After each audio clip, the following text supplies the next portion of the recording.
The man placed the banknote into the teacup, soaking it completely before retrieving it with satisfaction. He then spread the banknote out, transforming the brand new bill into an old one. Next, he tossed a large number of banknotes into the tea, let them soak thoroughly, hung them on a clothesline, and used a hairdryer to dry each one. They did this because old counterfeit bills are harder to detect. To test the quality of their counterfeit money, they decided to try it out at a small shop. Taking advantage of the crowd, Firoz asked for a 50-rupee soda, but the shopkeeper hesitated as soon as he received the bill. After rubbing it and holding it up to the light, he was almost certain it was fake. Firoz's heart raced. Before he could flee, the shopkeeper grabbed his wrist. Sunny quickly rushed over, using all his strength to pull Firoz away. Chased by a group of burly men, they ran into a secluded alley to hide. Feeling discouraged, Firoz lamented that their month's work had turned into worthless paper. Sunny took the bill and immediately realized the texture was off. The problem was with the paper. Banknotes are made from special cotton paper, while regular paper is made from wood pulp. The texture and sound of the two are different. After extensive research,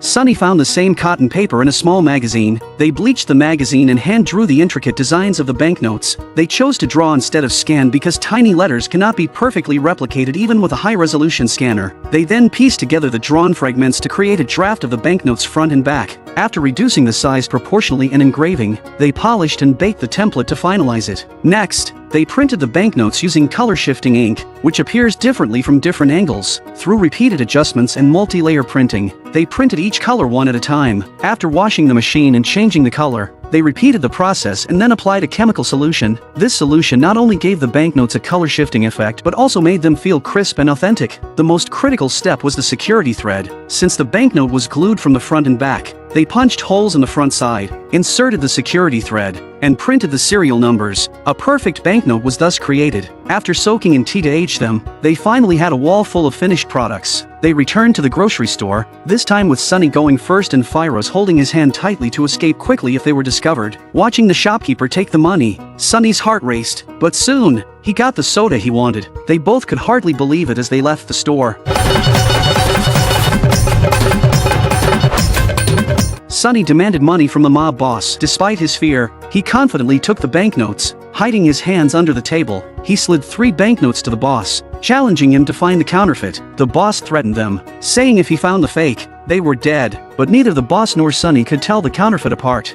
What's your price? 500 notes for 200, but only if you... Only on up. Minimum order of 10 lakhs, nothing less. I want 2 crores. Done. 2 crores!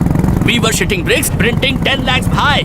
Benchut, where will we get so much material from? So many printers, the machinery, where will it come from and how many times will we bring the stock? Though Sunny remained silent, he had a plan in mind. That night, he returned to his family's printing shop, casually chatting with his uncle. His uncle discovered their counterfeit drafts, which was exactly what Sunny intended. Sunny wanted to involve his uncle and needed the large printing press there. Without arguing, Sunny simply pulled out a banknote and placed it on the table. Uncle was stunned at first glance and, in disbelief, held the note up to the light, examining it repeatedly. Is this fake?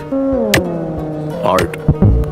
To completely ease his uncle's concerns, Sunny took him to a cafe and bought the most expensive coffee with the counterfeit bill. The uncle was restless the entire time, catching glimpses of the owner scrutinizing the bill, making him even more anxious. It wasn't until the waiter brought the change that he finally breathed a sigh of relief. Next, with 30 years of printing experience, the uncle gave Sunny some professional advice. To print in bulk, they would need a large printing machine that could print 6 notes simultaneously. The paper cutter needed a new motor, and they required a fast dryer. Just as they were about to start the big job, a new problem arose. They didn't have the cotton pulp paper needed for the banknotes. The old method of bleaching and drying impurities was impractical for large-scale production. However, cotton pulp paper was strictly controlled by the Indian government, making it impossible for ordinary people to purchase. Desperate, the brothers turned to some street gang friends and broke into the largest local paper mill under the cover of night. The security guards were bewildered, having never seen anyone robbing plain paper before. Fortunately, the brothers found their target on the top shelf of the warehouse. Back at the print shop,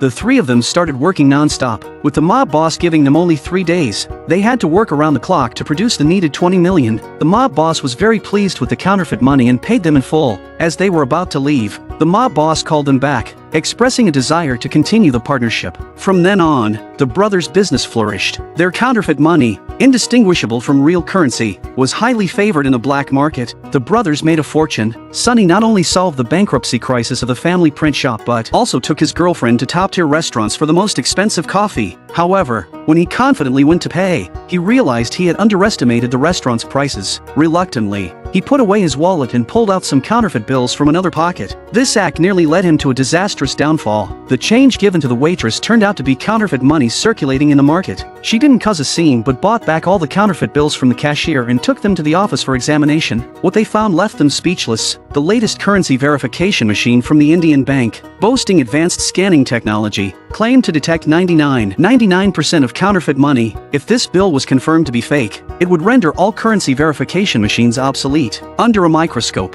they still couldn't find any flaws. It seemed like genuine currency until they soaked the bill in alcohol, revealing its true nature. Mega easily deduced that the counterfeiters lacked large-scale equipment and precision instruments. Perhaps they only had a flatbed printer, but the counterfeiter was highly talented, making the notes almost indistinguishable from real currency. Mega was right. The counterfeit operation was run by a small 3-person team. Their counterfeit notes were so high quality that they were popular among underground gangs, and even government officials bought from them, needing a substantial amount of money for covert operations in the upcoming parliamentary elections. A government official ordered 200 million in counterfeit notes, with the only requirement being home delivery. Sonny didn't hesitate to accept the order. Back at the print shop, his uncle strongly opposed the idea. In the past, their small-scale operations wouldn't attract police attention, but if they started mass production, they would face many issues. For instance, raw material procurement, labor, equipment, and transportation. Uncle's words made Sonny realize that for a big scam to succeed, it needed to be legalized first. So, they registered a publishing company and found an old, deaf, and mute man from the village, convincing him through sign language to be the company's legal representative. They hired a few girls as receptionists, who mostly just answered a few calls each day. Under the cover of the publishing house, Sonny ordered enough cotton pulp paper and began printing counterfeit bills around the clock. But they didn't foresee that bad luck was about to strike. Mega requested a thorough investigation of all the printing shops in the city, believing such high-quality counterfeit notes had to be produced by a small shop. Her superior thought it was a wild goose chase, given the nearly 100 print shops in the city.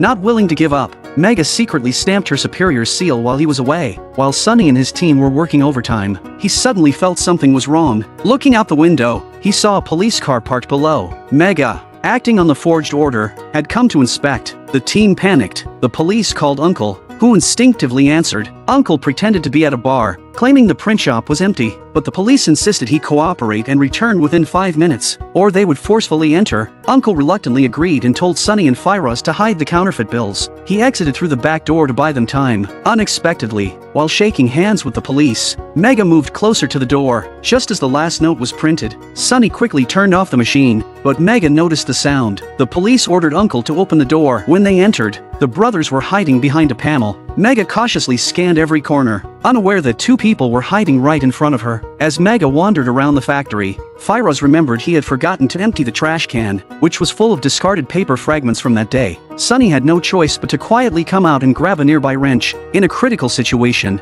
he couldn't think of any other solution. At that moment, Mega's phone rang, allowing Sonny to hide behind a pillar. It was her superior calling to scold her for acting without permission, and even the accompanying officers weren't spared from the reprimand. After being chastised, Mega and her team had to leave reluctantly, letting Uncle and his nephews escape danger for now. But with the delivery due the next day, they were unsure if it would go smoothly. A tycoon's vault was filled with 12 billion in cash, but he didn't dare spend a penny. The culprit behind all this was the small counterfeit detection machine in front of him. He inserted a note, and the machine immediately emitted a piercing sound. Because of this, the police had seized a large amount of his counterfeit money, and several of his subordinates were arrested, leaving his warehouse full of worthless paper. One of his men handed him another 500 rupee note, which, despite its crude craftsmanship, passed through the machine smoothly. The tycoon was shocked. With top-notch counterfeiting equipment, he had been outdone by an unknown competitor. He wondered if his rival had a secret weapon, so he had his men capture the person responsible. It was then he discovered his rival was just a struggling street artist who made a living by replicating masterpieces. His works were almost indistinguishable from the originals, but because they were sold on the street, he couldn't fetch high prices. Forced by circumstances, Sonny began painting banknotes. It was his astonishing artistry that allowed him to draw details too fine for scanners to detect. Mansoor immediately took an interest in him. Recognizing his rare talent, he hired the best doctors in the country for Sunny's grandfather,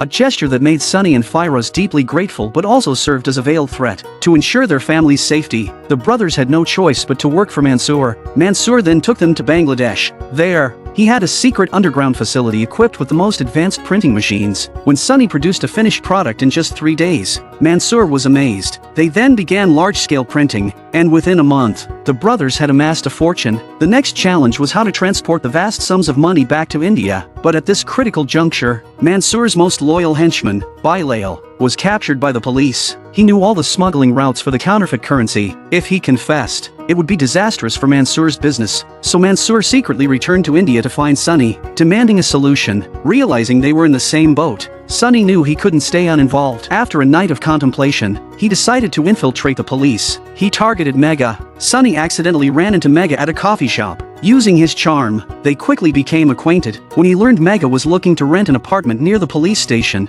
he asked a friend to find a spacious, well-lit place. Unbeknownst to her, the broker and landlord were Mansoor's men. Sunny pretended his phone was dead and borrowed Mega's. The broker engaged her in conversation. Giving Sunny enough time, Sunny installed spyware on her phone. From that day on, every call and message Mega received was mirrored to Sunny's phone. This gave Sunny and the counterfeit gang complete insight into police movements. Meanwhile, Bilal revealed all the routes for smuggling counterfeit currency into the country. The police immediately set up stringent checkpoints to intercept suspicious vehicles. However, when the commander arrived, they found millions in counterfeit notes but far less than Bilal had described. Fortunately, more good news came from the police. At airports and ports along the Indian border, they intercepted multiple shipments of counterfeit money, totaling 3 billion. The news was widely broadcast, lifting public spirits, but the police chief felt something was amiss. Although 3 billion was a lot, it was nothing compared to the estimated billions in circulation. At this moment, Mega had an epiphany. She brought in a currency detector and inserted a counterfeit bill. The machine's piercing sound confirmed the chief's suspicions. This was part of Sunny's design. By intercepting Mega's messages, he manipulated the police,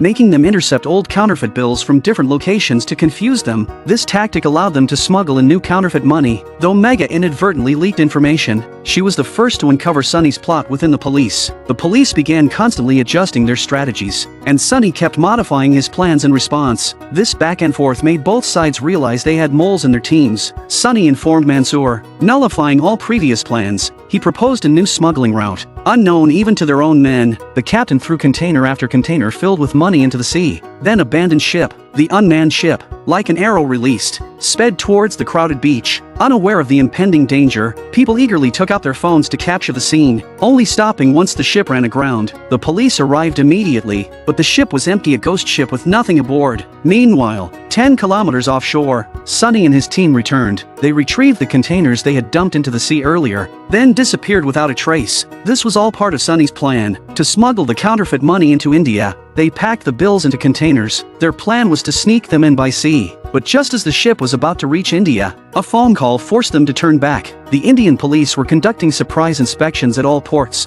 making arrival tantamount to walking into a trap. Reluctantly, they equipped the containers with electronic trackers and sank them into the sea. As the police and public were distracted by the ghost ship, they retrieved the containers under the cover of night. Thus, the brothers brought back 120 billion in counterfeit bills. These bills quickly circulated in the Indian market. The counterfeit quality was so high that even currency detectors couldn't tell the difference, and the public couldn't distinguish between real and fake. If left unchecked, the entire national economy would face collapse, leading to public panic and even war. The masterminds behind this operation, however, reaped enormous profits, buying new cars and houses and living lavishly. The Indian government was in turmoil because even the bank's new currency detectors couldn't identify the super counterfeit bills. Mega eventually came up with a solution.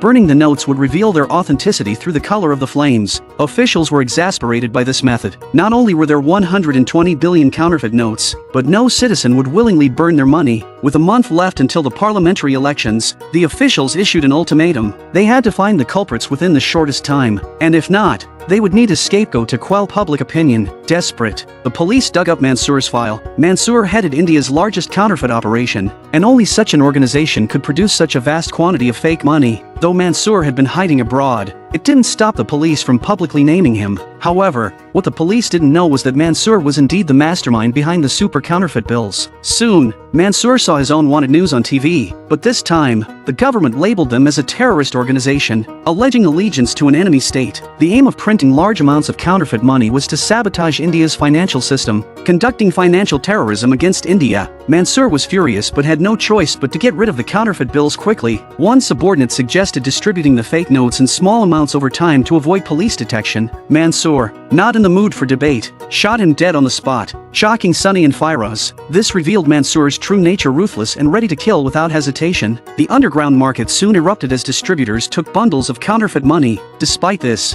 120 billion was still a massive amount. Meanwhile, Sunny, sneaking in spare moments, grew closer to Megha. He was not only seeking police information but also found himself genuinely falling for her. The next day, a client ordered a large quantity of counterfeit money, with the transaction set at a multi-story parking garage. Sunny and Firoz were responsible for the delivery. They drove in, one after the other, and cautiously split into two teams. Firoz hid the counterfeit money in a concealed parking spot, while Sunny wandered around, checking for suspicious individuals. Suddenly, a woman appeared in front of his car. It was his police officer girlfriend, Megha. Sunny instantly realized they were walking into a trap, and there were likely more police hidden around. Thinking quickly, Sunny slammed on the gas, reversing the car. He crawled to the back of the vehicle, uncovering 1 billion rupees in cash beneath the tarp. Using a knife, he slashed open the bags and began wildly throwing money out of the car. The banknotes fluttered out, scattering everywhere, causing all the passing drivers to stop. People started frantically picking up the cash, clogging the road completely. The pursuing police were also stuck in the traffic jam,